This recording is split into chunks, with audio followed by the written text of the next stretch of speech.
This is the Winning Plays podcast on the CLNS Media Network, the leading online provider for the NBA's winningest franchise. Winning Plays podcast is back. First edition of 2023, and we wanted to start big with Chris Forsberg of NBC Sports Boston.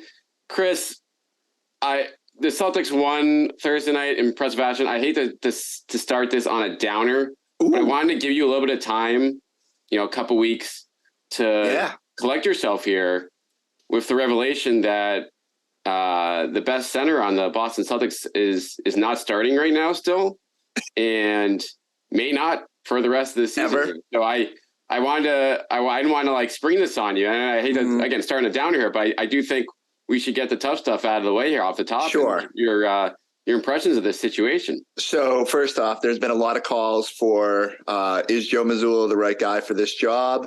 And I think as good as he has been, this is one blind spot that has persisted. And I do think we need to talk about the elephant in the room. And look, the numbers with that group have been very good. I think honestly, and I don't know why Joe doesn't just kind of come out and stress this. And it really just boils down to if Robb's on this minute restriction, which only Damon Stoudemire evidently will acknowledge, then you can't really start him because it gets a little bit cumbersome. But sometimes I do wonder if Joe is just sort of doing the Brad, where there were moments where Brad was like, I know more about basketball than you do. And as much as you guys think I should be doing this, we're going to stick with what works. So I think they'll eventually get back to it. But sometimes I don't know. Even if they just pick their spots for a little while, I thought it was pretty unacceptable that they trotted out a small ball lineup against Denver and got immediately punished for it. But yet, against Luka and the undersized Mavs, that was fine. Derek White was your best rim protector in that game, so go figure. Yeah, it is. And you bring up a good point in terms of the minute restriction still being there but not referenced. And can we understand why that is? Why do they? It's to make Rob. It's you want to hurt feelings or something like that. I don't know, but I guess the bottom line is at this point though is Joe Mazzulla, perhaps rightfully so, thinks the Celtics are best when Al Horford and Rob Williams are playing 48 minutes at center, and if that's the case, then you can't start Rob. Exactly, and and again, maybe it's as simple as he can come up with a stagger plan that limits how much you got to lean on Grant at the 5 or whatever the case may be, or Luke for a few minutes, but you need Rob to be able to play 30 minutes, and maybe maybe they never get there. I don't know. I don't know how they probably shouldn't during the regular season. Right. And I don't begrudge that. If the ultimate goal is to keep Rob upright, I get it. And that's fine. And then again, the numbers are off the charts with Derek White. I just think, and because right now, what are we going to learn over the next 3 months? So, we know the Celtics are really good. We know that when they're engaged and play to their capabilities like they did against Dallas, that they're among the elite and can be good on both ends. But I do think you just need to start figuring out small things, what does this rotation look like when you get to the playoffs? How is this going to work? Are you leaning on 8 guys? Are you leaning on 9? What is your starting lineup? Is that... will you vary it? We can just for years we've heard the Celtics say, we might situational or whatever. I don't know if that works, but maybe it does. Maybe you have to be flexible like that. Maybe there are Derek White games and Derek White series and Robert Williams series, but I just want to see that group together for more than the 31 minutes or the 31 minutes with him and Al, something even more criminally low with the starters. So I just want to see it. It was really good last year. If anyone's worried that it might not work this year, I don't understand the hesitation. If it kicked ass last year, it's probably going to kick ass this year. And your bench is even better. And maybe Derek White brings them some more stability to that group. So my long-winded way of saying, yes, it hurts me quite a lot that Rob Williams is not in the starting lineup yet, but I understand it. If the Celtics didn't win on Thursday night handling in Dallas, I think goodness. The calls, this I think will transition to, I think, just some role player talk, which I think is deserved, was should Rob Williams just be starting over Al Horford in terms of and that's interesting. I don't know how I feel about that either. That would be a conversation. I agree with you in terms of not sure, but that's stuff like that would have been thrown out there, I feel like. I think just in general, one of the things that I felt before Thursday night is that the Celtics have lacked energy out of the gates in both and really more so this third quarter than the first. But in general, I don't think they've started games as good as obviously during their tirade at the start of the season when they were destroying everybody. And I think just Robb gives you energy. Like you just have a different bounce and a different pizzazz when you're out there with him. And that's not just me like fawning over him. They just, he's just so eager to get rid of that ball and move and get transition. Like good things happen. So I just think he needs to be with that group in whatever form or way, just because I think it promotes better basketball. It does. And that's when the Celtics played their best basketball on Thursday night, when it was Robb out there with Tatum and the rest of that bench unit. And again, like Derek White was really, really good. And I think Derek White will play a huge role no matter whether he's starting or coming off the bench. And if you're like, and I get what you're saying, like to me, Derek White is, I don't know. Would it be fair to say Derek White has been more impactful than Al Horford this year? Ooh, yes. Because I think he's been, it feels somewhat criminal because it's so different in the way they impact. And like Al has had moments where he's been really good. And I think you need him just for that steady defensive presence on the back line. And yet, like, if you told me that you wanted to move Robb in and then limit Al's minutes as a reserve, like I totally get that. If you think like Derek just goes to the bench but still plays a huge role, like whatever it has to be. Like again, that's why Joe Mazzulla is coaching. You got to make tough decisions and you got to figure that out. And hopefully he gets it right. All right. So it's again, all these guys are benefiting from us recording this on Friday as opposed to Wednesday. The discussion I recorded a podcast on Wednesday, and it was not nearly as sunshine and puppy dogs as, even though we started on a somber note. A fun one with Tim McMahon. Be sure to check that out, even after the fact. But the second unit, the bench, hot garbage for almost a good month here, and then they all woke up. Joe Mazzulla apparently called them out Thursday, rightfully so, but ahead of this Mavericks game, and then Grant Williams, Malcolm Brogdon. Isn't it interesting to you that the only time people respond is when they get called out? Like Joe didn't call them out 3 games ago when they were hot garbage. Like I love the storyline and everything, but it's just like, here's the bottom line. They've sucked for a month and they didn't suck on Thursday, but that doesn't mean they're going to not suck on Saturday. So I'm eager. It is weird that everybody sort of busted out at the same time. Like, it was almost as if when, I forget who hit the first one, but like maybe say Sam hit one and then Grant did the crazy Charles Barkley spin move and made threes, and all of a sudden it just sort of snowballed. I guess that's my big worry as we to the is sometimes overly reliant on shot making to fuel their confidence. And so on a night like this where those guys are making shots, everything seems breezy. But I think we know, especially in the playoffs and especially on the road in the playoffs, it's going to be a little bit more difficult with those shots. Are you feeling any better based on Thursday, or do you just like not take the bait quite yet?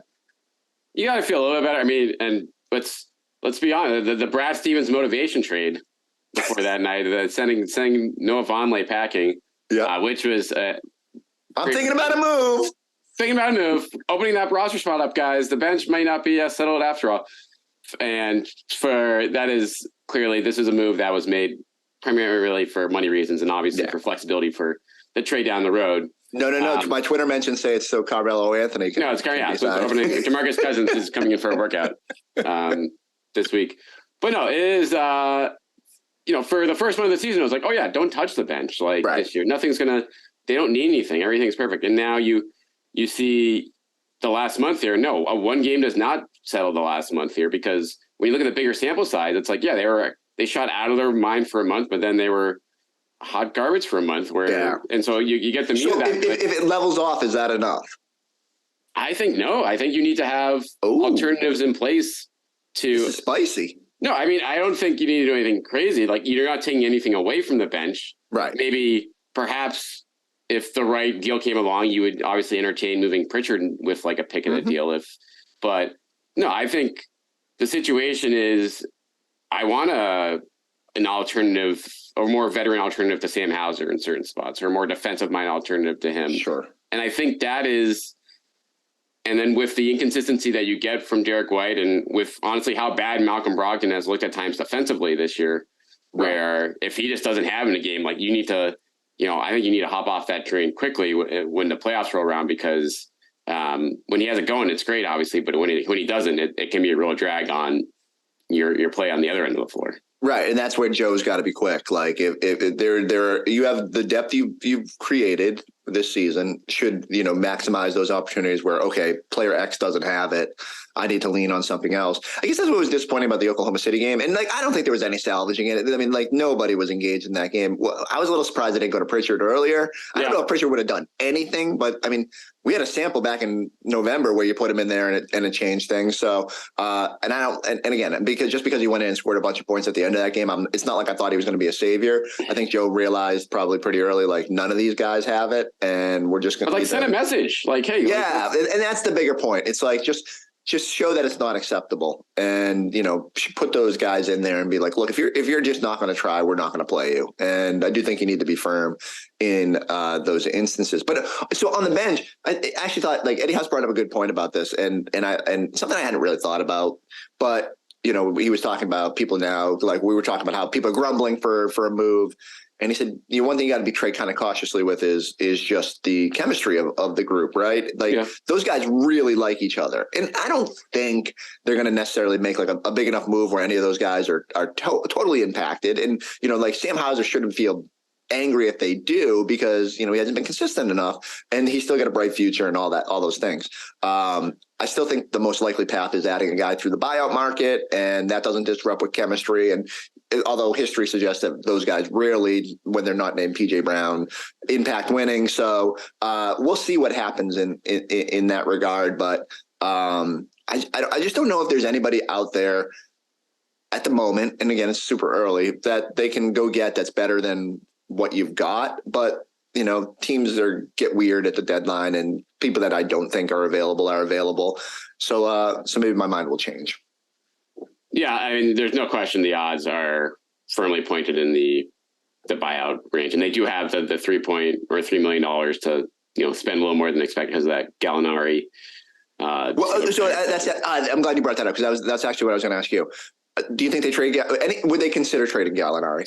So if you're talking about chemistry, I think that's a really big question for Brad Stevens there, because I mean, Gallinari he's been traveling with the team the whole time. It's crazy, which is cool, and obviously probably helps with his rehab and makes him feel like he's more part of the team, and he has fans on that bench clearly, but at the same time, he's not going to contribute to this team right here. It's just not going to. It's nice that he's making probably they're even if he is ready to give it a go in April or May, it's one thing to give it a go. It's another thing to give it a go in the playoffs. They're not going to find out in the second round of a pivotal game. And so, yeah, I think you have to be, and you have to entertain that stuff, because that is the way you can make a more meaningful impact to this team, the easiest way. And you have, how much better is he going to be than Hauser next year? Probably not at all. So it's not like you're risking anything now for the future by moving him. And so, yeah, I think if you can get a notable name that's under contract for a couple years and say, yeah, package Gallinari with one, maybe two picks, and then really get that final guy coming off your bench and I think it almost falls into here, Chris. I don't know what the closing lineup is for this team is right now, because Brogdon with the starters in place of White has been very bad. Bad. Been very, very bad. And so if you look at that, can you put your finger on why that is? Because I can't wrap my head around. Yeah, they play a lot of games together, but I feel like they just haven't been good defensively. And because Brogdon's not Brogdon. And Brogdon is not nearly as good defensively as he was maybe advertised coming in, and it's hard. I get it. It's different for him here, more switching. He's got to be kind of ready for that, and maybe there's some reintegration. But I just thought with the size and experience that he would be a little bit better on that end. But yeah, I can't quite wrap my head around why that group hasn't been good. Also doesn't box out. Yeah, well, that too. I don't know. So that's a good question. Shouldn't Robb be closing if they get to that point? And so I don't know. Because they didn't do a lot last year, right? I think more often than not, you'll get Derek with that group. But it's another little wrinkle in how they finish. And I guess When was the last like close game in the fourth quarter that the Celtics had where they weren't getting their doors blown off or beating someone? I was actually looking I think when Damon Stoudemire was coaching, I want to say, was it the Clippers game? Yes. And so and he actually had a nice little twist there where he stuck with Robb for a while and then brought back Al for the last 90 seconds of the game or 2 minutes of the game when they got close and Al made a nice defensive play and made a shot. So I like that part of it where it's okay, if you're going to use Al, make sure he's fresh when you bring him back. Don't play him the last 8 minutes of the game. And then, but yeah, there's just the fact that we're halfway through the season and there's no clear cut solution there since White, I feel is a trick or treat situation. So yeah, certain nights he's going to be good to close, but if he's not shooting confidently, then that's a net negative. And then it's kind of the same situation with Brogdon right now. So I don't know. Well, I think anytime someone asks me a question, I say it doesn't have an obvious answer. The answer is Rob Williams. So right. So it's so give me crunch time, Lord, because clearly he's the best pick of the bunch. And I guess that's the other thing is from the 10,000 foot view, because we always sort of get so caught up in the day to day. And my biggest question is in general, what is the identity of your team? So I think through these first 38, 39 games, whatever it is, this has been a team that has been a little bit of I hate to use the word finesse, but it feels like when the offense is clicking and things are going well, that's when they have played their best basketball. And it's sort of it looks good and all that. But the identity of last year's team was just, all right, we might be great offensively, but if we're not, we're just going to roll up our sleeves and be awesome on defense and be the number one defense and really take advantage of our switching and make you work and make you get frustrated and win games ugly if you have to. And I don't know if they've done that consistently this year, especially without Robb. And so what are you going to be? When we say last year's team had an identity, gritty, not running from anybody, all those things, what will be the tagline for the 2022-23 Celtics? Is it going to be, hey, we were a historic offense, but defense wasn't as good as last season? Maybe that's fine.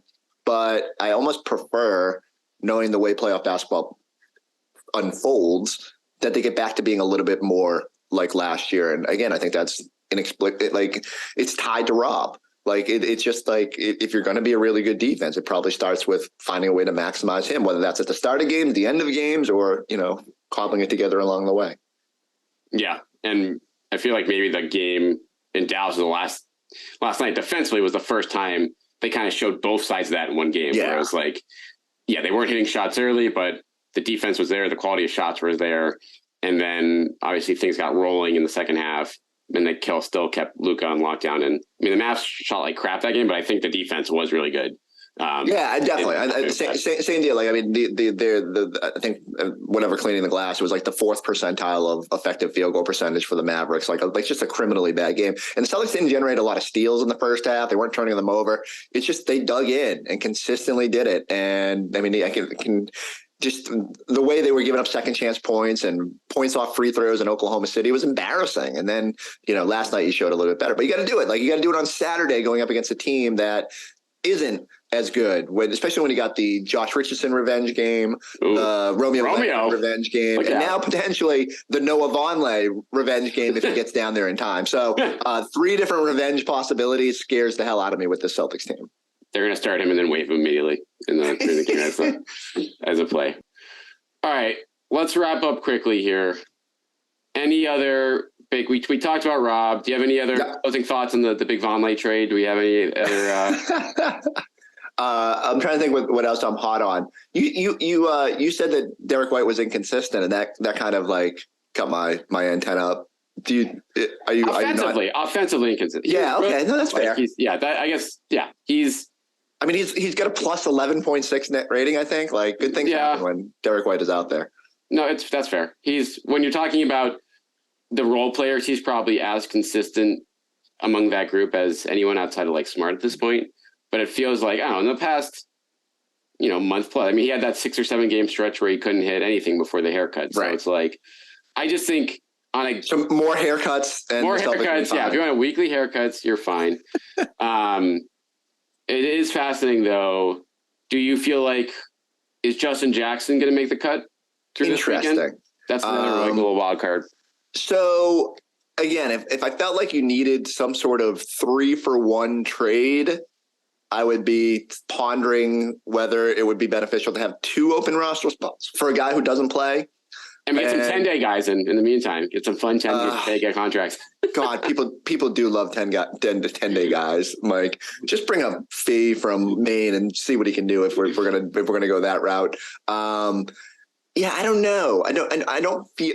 If put it this way, if I was GM Brad, I wouldn't feel like an overwhelming urge to open another spot. If they're going to make a trade, it's probably going to involve Gallo or Pritchard. And I don't see necessarily you bringing back multiple bodies. Like you're probably hunting one dude to fill out the bench. And at that point, you're probably still at 14 guys. So I think maybe he survives. Like, I mean, look at the end of last year's roster, man. Like we had dudes just playing air guitar on the bench and earning roles. So they're still in a much better position than they were last year. And now someone's going to slant that as I was slandering Malik Fitz. I actually thought like that's important. Like I think you need guys that are engaged. And I think, again, Justin Jackson has a good relationship with these guys now. And it's perfectly fine if you ride it out with him. And, you're probably not going to have to break glass in terms of emergency there. So, I don't think it's the worst thing if you just go forward with it. But the one thing that does come into play is money.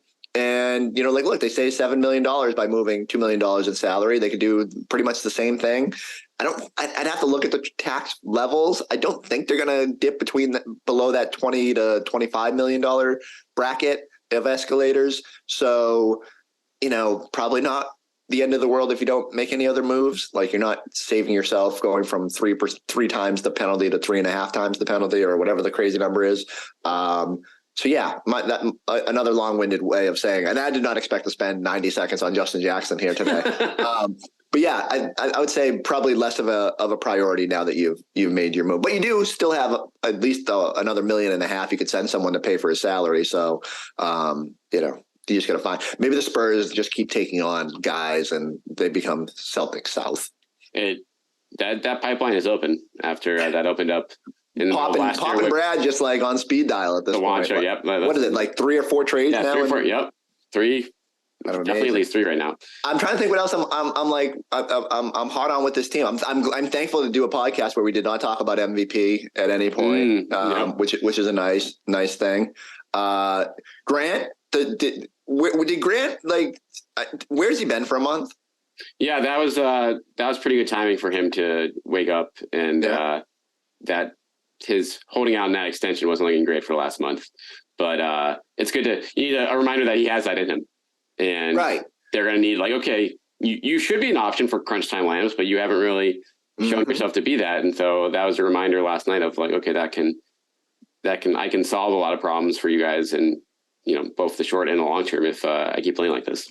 I like it. We're so much. I mean, again, when I was doing it on Wednesday, I was scared to do a podcast. Like the post game on that OKC game, I joked that I couldn't believe anyone pushed play, and then I get all these people who sent me their address from international spots around the world who were like, "You said you'd mail a card to anybody that listen to this podcast," and so now I have to write I have to write all these handwritten letters.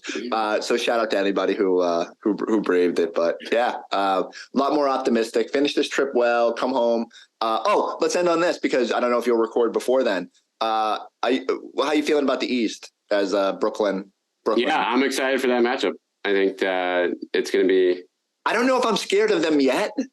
Like we always knew they were talented, but I kind of want to see how they look. Is Durant a killer in that instinct, and what happens with Kyrie? And that one's fascinating to me. That's the next circle on the calendar. That is.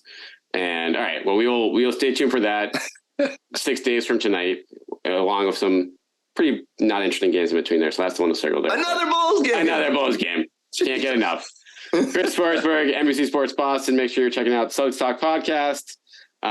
Make sure you're checking out pre and post game live, and the 1,000 other great things he does. If they're winning, only if they're winning, only if they're winning, and he's not going to send you a postcard, so don't bother if you're listening to this podcast. So, all right, thanks for listening, guys. Rate, review, subscribe to the Leading Place Pod, and we'll get back with you guys next week.